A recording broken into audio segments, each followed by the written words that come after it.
ಎಲ್ರಿಗೂ ನಮಸ್ಕಾರ.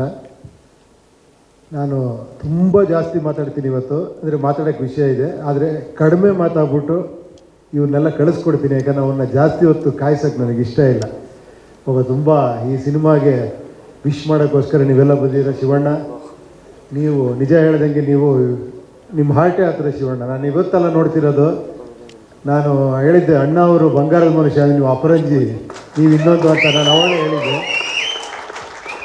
ಅದೇನೋ ನೋಡಿ, ಅದಕ್ಕೆ ನಿಮ್ಮಿಂದ ಬ್ರೇಕ್ ತೊಗೊಂಡವ್ರು ಎಷ್ಟು ಜನ ಈ ಇಂಡಸ್ಟ್ರೀಲಿ, ಏನು ಹೇಳಿ, ನೀವು ಅದಕ್ಕೆ ಹೀರೋ ಆಗೇ ಇರಬೇಕು. ಯಾಕಂದರೆ ತುಂಬ ಜನ ಡೈರೆಕ್ಟ್ರಿಗೆ ಬ್ರೇಕ್ ಕೊಟ್ಟು, ನೀವು ಡೈರೆಕ್ಷನ್ ಮಾಡೋಕ್ಕೆ ಹೋಗ್ಬಿಡ್ಬೇಡಿ.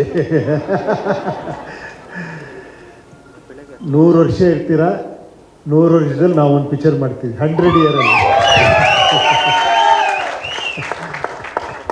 ಥ್ಯಾಂಕ್ಸ್ ಫಾರ್ ಗಾಲಿ ಅವರೇ, ವೆಲ್ಕಮ್ ಟು ಅವರ್ ಇದು. ಆದಷ್ಟು ಬೇಗ ನಮ್ಮ ಜೊತೆ ಸೇರ್ಕೊತೀರಾ, ಆಮೇಲೆ ಮಾತಾಡೋಣ, ಓಕೆ? ಇವರು ಆಲ್ರೆಡಿ ನಮ್ಮ ಜೊತೆ ಸೇರ್ಕೊಂಡ್ಬಿಟ್ಟಿದ್ದಾರೆ. ನೀವು ಬೇರೆ ಹತ್ರ ಸೇರ್ಕೊತಾ ಇದ್ದೀರಾ. ಇವರು ನಿಜವಾಗ್ಲೂ ನಿಜ ಹೇಳಬೇಕು ಅಂದರೆ, ನಾನು ಮೊನ್ನೆ ಇದಾಗಿ ಹೇಳಿ, ನಿಜವಾಗ್ಲೂ ಹಾರ್ಟಿಲಿ ತುಂಬ, ಯಾಕಂದರೆ ನಾವು ಅಲ್ಲಿದ್ದೀವಿ ಅಂತ ನಮ್ಮನ್ನು ಎದುರುಗಡೆ ಹೊಗಳ್ತಾರೆ, ಹಿಂಗೆ ನೀವು ಆ ಥರ ಡೈರೆಕ್ಟ್ ಈ ಥರ ಡೈರೆಕ್ಟ್ರು ಅಂತ. ನಾನು ಇವ್ರ ಪಿಕ್ಚರ್ ನೋಡಿದಾಗ ನಾನೇ ದಂಗಾಗಿ ಹೋಗ್ಬಿಟ್ಟೆ. ನಿಜವಾಗ್ಲು ಈ ಒಂದು ಲೈನ್ ಇಟ್ಕೊಂಡು ಅದನ್ನು ಎಷ್ಟು ಅದ್ಭುತವಾಗಿ ಆ ಥರ ಮೇಕಿಂಗ್, ಆ ಥರ ಆರ್ಟಿಸ್ಟ್ ಇಟ್ಕೊಂಡು ಅಷ್ಟು ಮಜಾ ಕೊಟ್ಟು ಆ ಥರ ಮ್ಯೂಸಿಕ್ಕು ಅಷ್ಟು ಅದ್ಭುತವಾಗಿ ಮಾಡಿದ್ರಿ. ನಾನು ಅದಕ್ಕೆ ಫೋನ್ ಮಾಡಿ ನಿಮ್ಗೆ ಹೇಳಿ ಅಷ್ಟು ಖುಷಿಪಟ್ಟೆ. ಯಾರೋ ಕೇಳಿದಾಗ ಅನ್ನಿಸ್ತು, ಬನ್ನಿರಿ ನೋಡಿರಿ ಕರ್ನಾಟಕದಲ್ಲಿ ಎಂತೆಂಥ ಡೈರೆಕ್ಟರ್ಸ್ಗಳಿದ್ದಾರೆ, ಎಂತೆಂಥ ಹೀರೋಗಳಿದ್ದಾರೆ, ನಿಮಗೆ ಗೊತ್ತಾಗಲ್ಲ ಅಷ್ಟೇ, ಸ್ವಲ್ಪ ಕಣ್ ತೆಗೆದು ನೋಡಿ ಅಂತ. ತುಂಬ ಖುಷಿ ಆಯ್ತು ತಾವು ಬಂದು ಇದು ಮಾಡಿರೋದು. ನೀವು ಡೈರೆಕ್ಟ್ರ್ ಆಗಿದ್ದು ಇನ್ನೂ ಖುಷಿ ನಮಗೆ.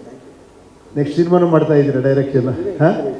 ಓಕೆ, ಇದು ಹೇಳ್ಬಿಟ್ಟು ಇನ್ನೊಂದು ಸರ್, ಈ ಪಿಕ್ಚರ್ ಮೊದಲನೇ ಕಾರಣ ಫಸ್ಟ್ ಶ್ರೀಕಾಂತ್ ನನ್ನ ಜೊತೆ ಪಿಕ್ಚರ್ ಮಾಡಬೇಕು ಅಂತ ನಾವು ಮಾತಾಡಿದಾಗ ಅವರೇ ಹೇಳಿದ್ದು. ಆ್ಯಕ್ಚುಲಿ ಇದು ಪ್ಯಾನ್ ಇಂಡಿಯಾ ಐಡಿಯಾ ಬಂದಿದ್ದೆ ಅವರಿಂದ. ಹೇ ಉಪೇಂದ್ರ ಅವರೇ, ನೀವು ಮಾಡಿದ್ದೀರಾ ಕನ್ನಡದಲ್ಲಿ, ಇದನ್ನು ಬೇರೆ ಥರ ಮಾಡೋಣ, ನಾನು ನೋಡಿ ನಮ್ಮ ಕಾಂಬಿನೇಷನ್ ನೋಡಿ ಎಷ್ಟು ಅಂತ ನಿಮ್ಮನ್ನು ಕರ್ಕೊಂಡ್ಬಂದರು. ಮನೋಹರ್ ಅವ್ರು ಎಂಟ್ರಾದರು, ನವೀನ್ ಅವ್ರು ಎಂಟ್ರಾದರು, ಲಹರಿ ಸಂಸ್ಥೆ ಎಂಟ್ರಾಯಿತು. ಲಹರಿ ಸಂಸ್ಥೆ ನಿಮಗೆಲ್ಲ ಗೊತ್ತಿದೆ, ಪಯನೀರ್ ಅವ್ರು ಮ್ಯೂಸಿಕ್ಕಲ್ಲಿ. ಏನೋ 50 ವರ್ಷದಿಂದ ಮ್ಯೂಸಿಕ್ಕನ್ನ ಒಂದು ಬೇರೆ ಥರ ಪ್ರೆಸೆಂಟ್ ಮಾಡ್ಬೇಕಂತ ತೋರಿಸ್ಕೊಟ್ಟು ಮಹಾನುಭಾವ ಇವರು. ಅವ್ರು ಮಾತಾಡಲ್ಲ ನೋಡಿ, ಆದರೆ ಹಿಂದೆನೇ ನಿಂತಿರ್ತಾರೆ. ಈ ಸಿನಿಮಾ ಇಷ್ಟು ಅದ್ಧೂರಿಯಾಗಿ ಇಷ್ಟು ಚೆನ್ನಾಗಿ ಬರಬೇಕು ಅಂದರೆ ಎಲ್ಲರೂ ಕಾರಣ ಇವರೆಲ್ಲ. ನಾನು ಅದೊಂದು ಲಿಸ್ಟ್ ಮಾಡ್ಕೊಂಡಿದ್ದೀನಿ, ಅದೆಲ್ಲ ಹೇಳಲೇಬೇಕು ಅಂದ್ಕೊಂಡಿದ್ದೀನಿ. ಅದಕ್ಕೆ ಶಿವಣ್ಣ, ನಿಮ್ಮನ್ನು ಜಾಸ್ತಿ ಹೊತ್ತು ಕಾಯಿಸಲ್ಲ. ಆಮೇಲೆ ನನ್ನ ಇಷ್ಟು 1.5 ವರ್ಷದ ಜರ್ನಿಲಿ ಎಲ್ಲರಿಗೂ ನಾನು ಅವರಿಗೆಲ್ಲ ಥ್ಯಾಂಕ್ಸ್ ಹೇಳಬೇಕು. ಅದಕ್ಕೋಸ್ಕರ ಒಂದು ಇಷ್ಟದ ಲಿಸ್ಟ್ ಇಟ್ಕೊಂಡಿದ್ದೀನಿ, ಅದಕ್ಕೆ ಆಮೇಲೆ ಮಾತಾಡ್ತೀನಿ. Thank you Shivanna, thanks for coming, thanks for your wishes.